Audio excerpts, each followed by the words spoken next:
Hello and good morning to all dear students.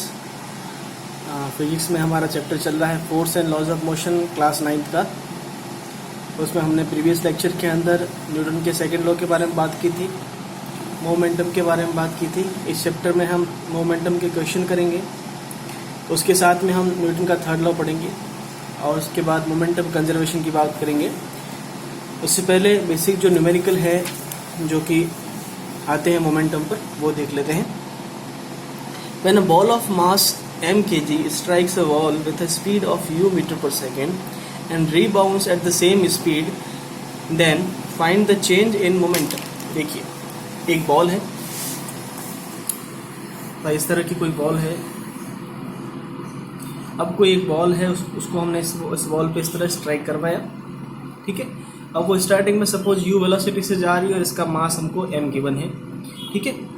अब इसने बोला कि ये इस बॉल को स्ट्राइक करके रिटर्न आ रही है, वो भी सेम वेलोसिटी से आ रही है और रिटर्न आ रही है तो मास में भी कोई वेरिएशन नहीं हो रहा है, तो मास भी वही रहेगा।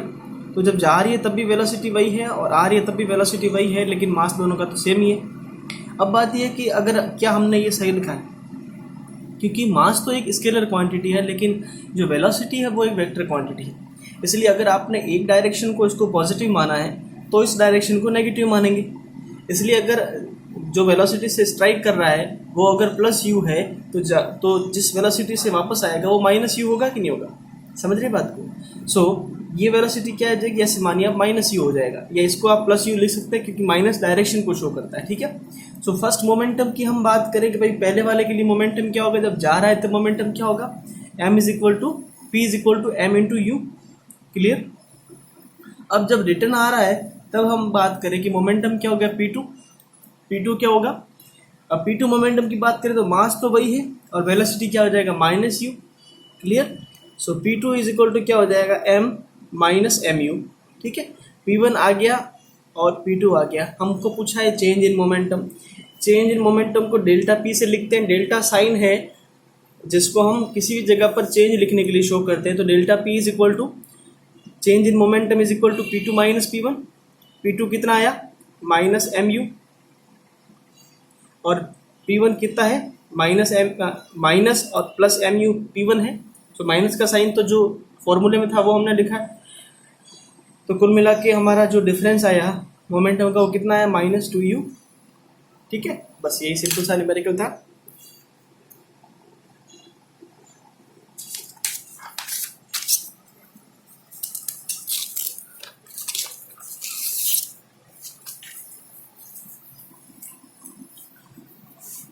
तो चेंज इन मोमेंटम का फॉर्मूला होता है final momentum minus initial momentum. तो चेंज इन मोमेंटम क्या हो जाएगा, final momentum minus m u minus initial momentum plus m u, दोनों को माइनस करेंगे, दोनों माइनस के हैं तो ऐड हो जाएंगे, -2mu kg इंटू मीटर पर सेकेंड, जो कि इसकी यूनिट है, क्लियर।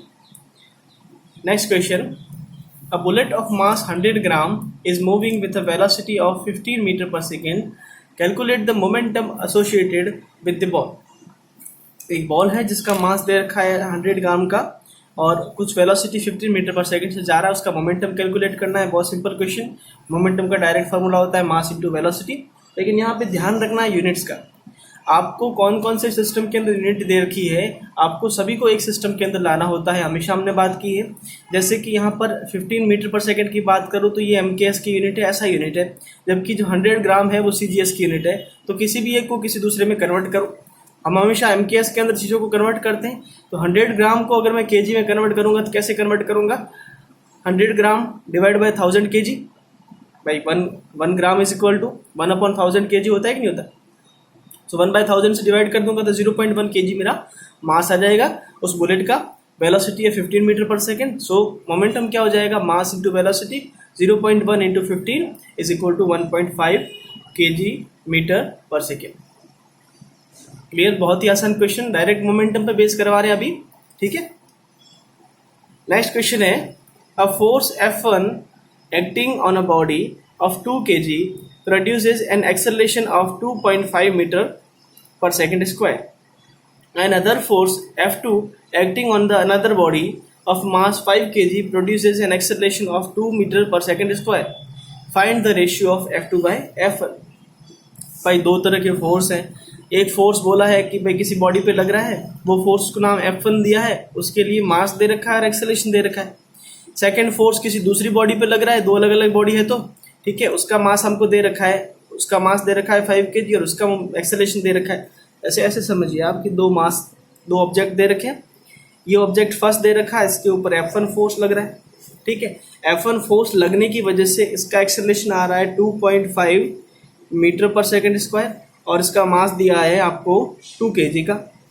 इसी तरह से दूसरा ब्लॉक है कोई, उसके ऊपर F2 फोर्स लग रहा है सपोज, और इसका मास दे रखा है आपको 5 kg का, और ये जो एक्सेलरेशन से जा रहा है वो एक्सेलरेशन कितना है 2 मीटर पर सेकंड का, 2 मीटर पर सेकंड स्क्वायर का। तो आपको दोनों के लिए हम अगर फोर्स निकाल रहे हैं, F1 और F2 की वैल्यू निकाल लें और उसका रेशियो निकाल लेंगे बाद में, वो तो कोई बड़ी बात नहीं। तो फोर्स F1 की बात करें, F1 का फॉर्मूला क्या हो जाएगा, M1 into A1, force is equal to M into A होता है ना। तो यहाँ पर इसके लिए क्या होगा M1 इंटू A1, इसी तरह से इसके लिए क्या होगा M2 इंटू A2। तो F1 की वैल्यू की बात करूँ तो F1 क्या आ जाएगा, M1 कितना दे रखा है 2 kg इंटू 2.5। उसी तरह से F2 की बात करूँ तो F2 कितना आएगा 5 kg इंटू 2। क्लियर चीज़ है, कोई दिक्कत नहीं, ठीक है। तो यहाँ पे क्या आ जाएगा, ये हो जाएगा 5 और ये क्या हो जाएगा 10। सो 5/10 बोले तो 1/2। तो F1/F2 का रेशियो कितना आ गया 1/2, ठीक है। आपको पूछा है F2/F1 का रेशियो, तो F2/F1 क्या हो जाएगा 2/1, और इसको रेशियो में कैसे लिखते हैं, F2/F1 इज इक्वल टू 2/1। बात समझ में आ गई आपको। उसी तरह से यहाँ पर लिखा हुआ है M1 मास दे रखा है, A1 एक्सेलरेशन दे रखा है, A2 एक्सेलरेशन, तो इससे फोर्स 1 आएगा, इससे फोर्स 2 आएगा। फोर्स 1 कैसे निकालेंगे, मास इंटू एक्सेलरेशन 2 इंटू 2.5, और फोर्स 2 कैसे निकालेंगे, मास इंटू एक्सेलरेशन, दोनों का अलग अलग है। फिर दोनों के रेशियो को डिवाइड करना है, F2/F1 करेंगे तो 10/5 करेंगे तो 2/1 हो जाएगा, और 2/1 को रेशियो में कैसे लिखेंगे 2/1। बहुत ही आसान क्वेश्चन। चलिए नेक्स्ट की बात करते हैं।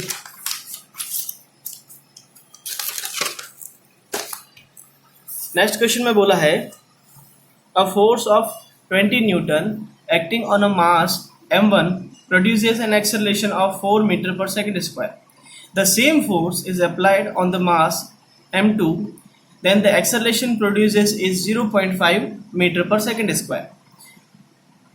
What acceleration would the same force produce when both masses are tied together?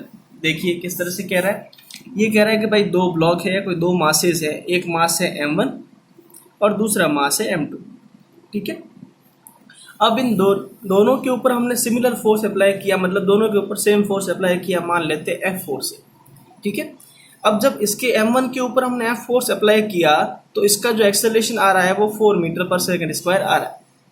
इसी तरह से m2 पे जब हमने फोर्स अप्लाई किया, वही सेम फोर्स है, फोर्स के मैग्नीट्यूड में चेंज नहीं है, तो उसका एक्सेलरेशन आ रहा है 0.5 मीटर पर सेकंड स्क्वायर, ठीक है। हमको पूछा है कि भाई दोनों के लिए फोर्स क्या, और इस फोर्स की वैल्यू हमको क्वेश्चन में गिवन है 20 न्यूटन, ठीक है। और अगली बार हमको बोला है कि थर्ड केस में क्या करें कि अगर इन दोनों के मास को ऐड कर लें, मतलब m1 प्लस m2 कर लें, और सेम फोर्स को फिर से अप्लाई करें, मतलब F is equal to 20 newton apply करें, तो एक्सेलरेशन क्या आएगा वो हमको फाइंड करना है। क्लियर होगी चीज़। तो चलिए सबसे पहले हम क्या करते हैं कि भाई फर्स्ट वाले ब्लॉक की बात करें। फर्स्ट वाले ब्लॉक का फोर्स दे रखा है, एक्सेलरेशन दे रखा है, तो मास निकाल सकते हैं। तो फर्स्ट वाले ब्लॉक का मास क्या आ जाएगा F/A1, क्लियर है। अरे F is equal to M into A होता है ना, F/A1, F is equal to 20 और A इज इक्वल टू 4, तो ये कितना आ जाएगा 5 kg। मास कितना आ गया हमारा पहला 5 kg। इसी तरह से मैं M2 की बात करूँ तो M2 कैसे आएगा F/A2, क्लियर। F कितना, वो तो फोर्स तो कांस्टेंट है 20 न्यूटन, और A कितना है 0.5, ये हमारे पास में कितना आ जाएगा 40 kg, ठीक है। पॉइंट हटाएंगे ऊपर 0 आएगा और ये कितना आ जाएगा 40, ठीक है। तो 40 kg का M2 आ गया, 5 kg का क्या आ गया M1 आ गया। अब अगर M1 प्लस M2 करेंगे तो कितना आएगा 40 प्लस 5 इज इक्वल टू 45। सो हमारे पास में ये जो ब्लॉक आया ये कितने kg का आया 45 kg का। अब एक 45 kg के ब्लॉक के ऊपर अगर 20 न्यूटन का फोर्स अप्लाई किया जाएगा तो उसका एक्सेलरेशन कितना आएगा बेटा तो एक्सेलरेशन कैसे निकालेंगे, a is equal to 45 f by m, m capital लिख लूँ, दोनों का मास मिला के उसको, a is equal to force तो वही 20 न्यूटन का है और m कितना है 45, क्लियर है ना। तो दोनों को डिवाइड करेंगे तो कितना आएगा 0.44 समथिंग आएगा मीटर पर सेकेंड स्क्वायर। बहुत आसान क्वेश्चन है, फिर से समझ लेते हैं। दो ब्लॉक दे रखे हैं, दोनों का अलग अलग मास दे रखा है, लेकिन दोनों के ऊपर सेम फोर्स लगाया गया है। तो आपको पूछा है कि भाई दोनों का मास पहले तो निकाल लेते हैं, दोनों का मास निकाला। अब अगर इन दोनों ब्लॉक को मिला के एक ब्लॉक बना ले और उस पर सेम फोर्स लगाए तो वो कितने एक्सेलरेशन से जाएगा, वो पूछा था। तो हमने इस प्रोसेस से इसको सॉल्व कर लिया है। प्रॉपर्ली कैसे सॉल्व कर रखा है वो भी देख लें। F is equal to 20 newton का फोर्स एक ब्लॉक पे लग रहा है और वो एक्सेलरेशन प्रोड्यूस कर रहा है 5 मीटर पर सेकंड स्क्वायर का। उसी तरह से F 20 न्यूटन का फिर से दूसरे ब्लॉक पर लग रहा है, वो कितना एक्सेलरेशन प्रोड्यूस कर रहा है 0.5 मीटर पर सेकंड स्क्वायर का। इसके ऊपर भी 20 न्यूटन का ही लग रहा है। तो पहले हम m1 और m2 फाइंड करेंगे। m1 फाइंड करने के लिए क्या करेंगे, F by A1 is equal to m1 हो जाएगा। सो F बाय A1 करेंगे तो यहाँ से हमारा m1 निकल जाएगा 5 kg का, क्लियर। उसी तरह से F2 कितना निकल जाएगा 20 बाय 0.5, सो 40 kg का, ठीक है ना। फोर्स इज इक्वल टू होता है मास इंटू एक्सेलरेशन, हमेशा याद रखें। F is equal to m into a, ये तो बेसिक फार्मूला अभी तक आपको याद हो जाना चाहिए। When m1 and m2 are tied together, अब दोनों को अगर टाइट, दोनों को साथ में मिला लिया है तो दोनों का मास भी ऐड होगा, तो दोनों का टोटल मास कितना हो जाएगा m1 plus m2 is equal to 5 plus 40 is equal to 45। So F is equal to 20 newton का है और मास 45 है, तो एक्सेलरेशन कितना होगा 20 by 45 is equal to 0.44 metre पर सेकेंड स्क्वायर, ठीक है। Easy question. चलिए आगे बात करते हैं। नेक्स्ट क्वेश्चन है,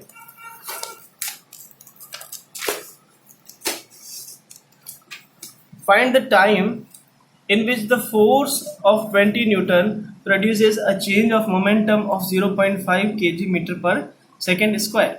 अब देखिए ये क्या कह रहा है कि हमको किसी भी ऑब्जेक्ट पे सपोज कुछ फोर्स लगाया गया है और उस फोर्स को कितने टाइम के लिए लगाया गया है जिससे चेंज इन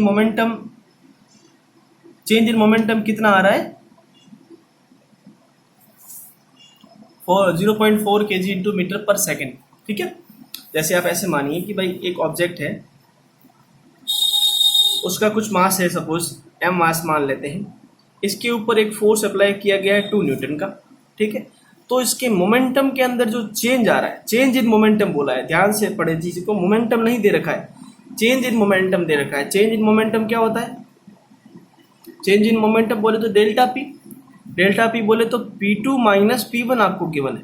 बात समझ रहे हैं, मतलब इनिशियल में उसका मोमेंटम था और फाइनल में मोमेंटम जो था उसका डिफरेंस आपको गिवन है। मतलब फोर्स आपको कितना गिवन है 2 न्यूटन का, और change in momentum delta P बोले तो P2 minus P1 is equal to आपको कितना दे रखा है 0.4 kg मीटर पर सेकेंड, ठीक है। और आपको क्या निकालना है, टाइम निकालना है।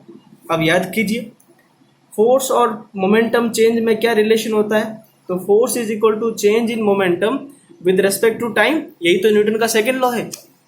Force is equal to change in momentum with respect to time. तो अगर आपको टी फाइंड करना है, मतलब टाइम फाइंड करना है, तो हम क्या करेंगे, एफ को इधर ला लेंगे, टी को उधर भेज देंगे। So F is equal to T is equal to delta P by F. Delta P कितना दे रखा 0.4, मतलब P2 माइनस P1, यही न्यूटन का फर्स्ट लॉ है ना, सेकंड लॉ है ना बेटा, ठीक है।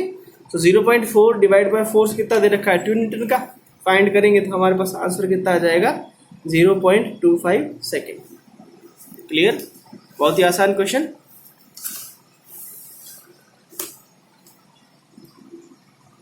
सो find the time which for force 2 newton produce a change of momentum 0.4 kg metre पर सेकेंड। फोर्स दे रखा है, चेंज इन मोमेंटम दे रखा है। कहने की बात ये क्वेश्चन इसीलिए लिया कि मोमेंटम नहीं दे रखा है बच्चा, आपको आप सीधा सा लगा लेंगे P is equal to m into v, और V की वैल्यू आप बोलेंगे कि P की वैल्यू ये दे रखी है, नहीं दे रखी है, ठीक है ना। चेंज इन मोमेंटम दे रखा है, ध्यान से क्वेश्चन को रीड किया करें। F इज इक्वल टू होता है P2 minus P1 by T. P2 minus P1 मतलब चेंज इन मोमेंटम दे रखा है, डिवाइड बाई टी करेंगे, टी की वैल्यू निकालने 0.25 सेकेंड हमारी इसकी वैल्यू आ जाएगी, ओके।